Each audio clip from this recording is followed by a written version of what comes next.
JJ Ramberg, why is now a good time to start a small business? With all the uncertainty in the country, why start a business now? It's easier than ever to start a small business. You can put up a website for almost nothing. You can test your idea for almost nothing. So if you have something, if you have an idea, don't worry about the uncertainty. Worry about proving that your idea is worthwhile. Well, you have 183 tips for small business owners in your book. We don't have time to get through all of them.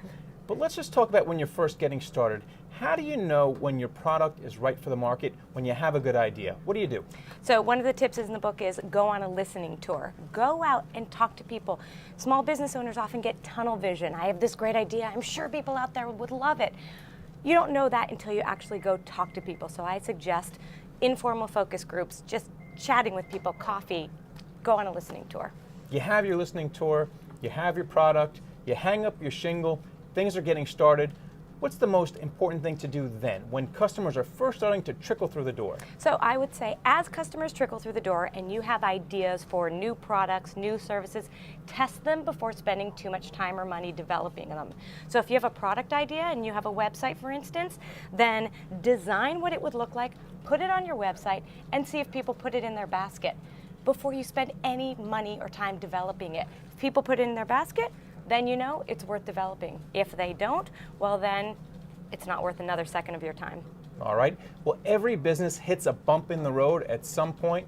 You have those customers coming in, you've hit your first little trouble spot. What do you do?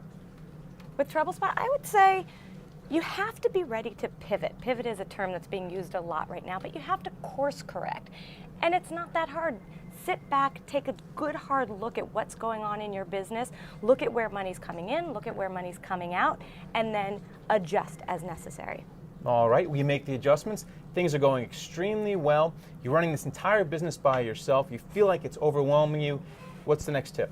Hire people. If you have the money and the resources to hire people, then hire people. And one tip in the book is when you hire people, fire them quickly if they're not working out. So make this decision rather quickly, because somebody who's not working out can be a drag on the morale of everyone in the company. All right, and then finally, you started a business, it's successful. How do you know whether or not you actually want to stay with the business or maybe sell it and go into something new? Maybe you're an entrepreneur as opposed to someone who's going to run this small business for the rest of their lives. Yeah, well, and that's a good point with a lot of people, right? They're good founders, but they're not necessarily good at running a business once it's mature, and that's something you just know yourself. And again, you get good people around you who can fill in the blanks for spots that you're not quite as good at. And you get good tips from your book, right? Thank you very much. I hope so.